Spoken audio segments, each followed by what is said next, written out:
Il bouge lentement, mais ses gestes sont précis. Après 3 ans de recherche, les inventeurs de ce bras télémanipulateur, Charles de Guire et Louis-Joseph Caron l'écuyer, sont fiers de montrer les prouesses de Jacko, un bras robotisé qui vient au secours des personnes handicapées en fauteuil roulant.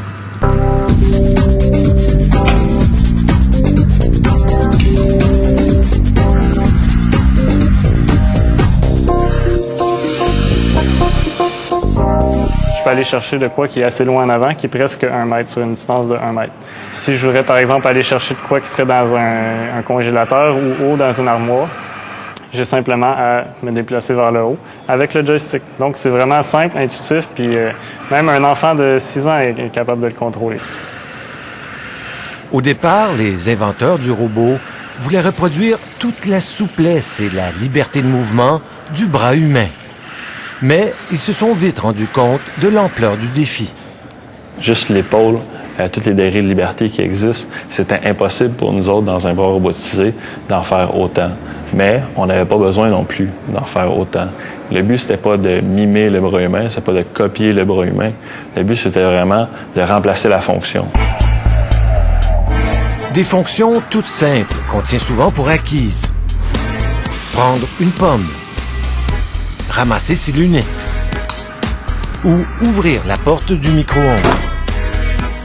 Charles de Guire a été sensibilisé très jeune à l'importance d'aider les personnes lourdement handicapées à surmonter les obstacles de la vie quotidienne.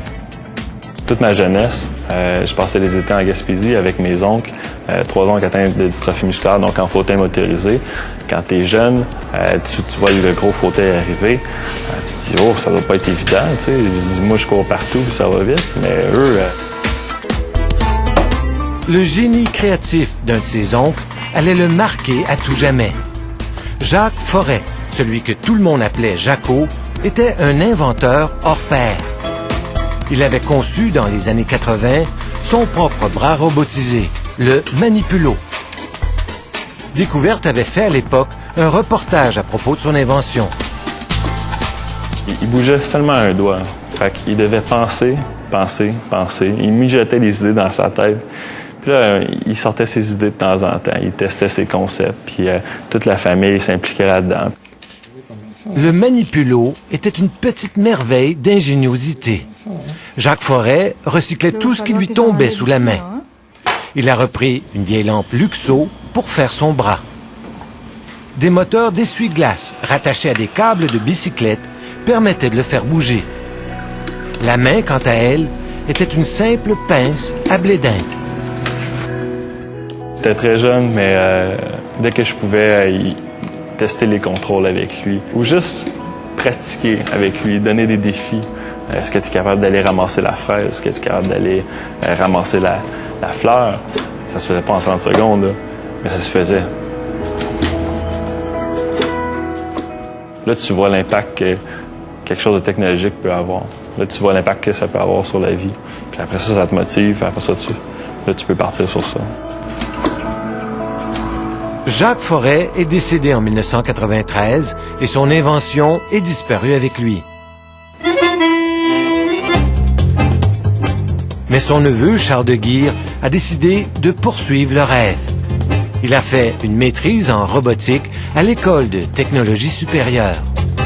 Avec son collègue Louis-Joseph, ils ont repris le travail de pionnier de Jacques Forêt et l'ont amélioré. La lampe Luxo a été remplacée par un bras en fibre de carbone qui comprend 6 articulations pour lui permettre de bouger dans toutes les directions.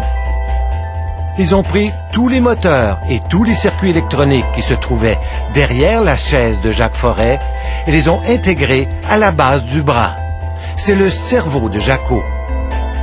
Ils ont aussi simplifié la manipulation du robot. Avec le Manipulo, il fallait maîtriser un clavier de 14 touches. Avec Jacko, tous les mouvements du bras se font avec une seule manette de contrôle. On va aller par en avant, on dit va par en avant, le bras s'occupe de faire ce qu'il a à faire, de déplier le coude, déplier l'épaule, puis replacer le poignet pour aller prendre le verre d'eau. Dans le fond, c'est le côté intelligence, si on veut, du bras. c'est qu'il simplifie le contrôle de beaucoup. Restait à surmonter le plus gros défi, la main du nouveau robot. On a remplacé la pince par une main robotisée avec 3 doigts articulés qui permettent de mieux saisir et d'enrober les objets délicats sans les endommager.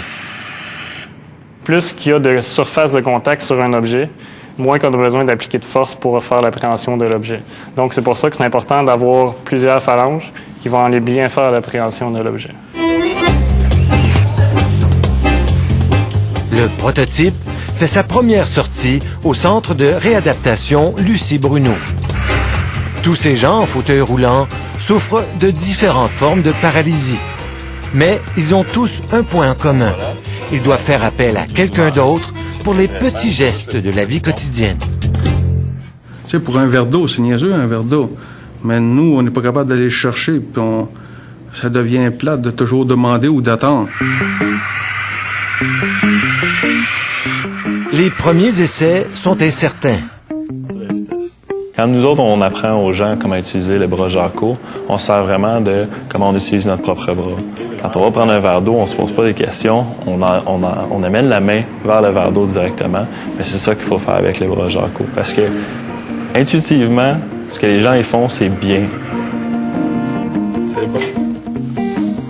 Lucie Goyette rêve de faire ce qu'elle n'a jamais pu faire seule, nourrir son chien.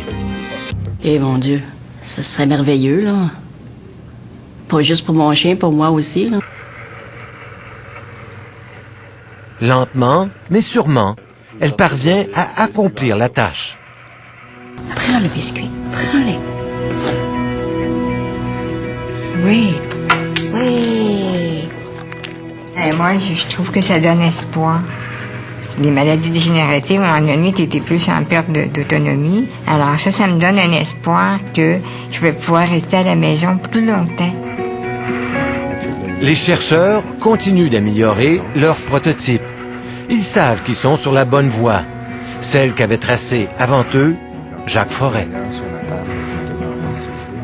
Quand on va voir des gens dans la rue se promener avec le bras Jacquot, puis qui vont me demander pourquoi vous l'appelez Jacquot, ça, c'est à ce moment-là que la fierté va sortir plus.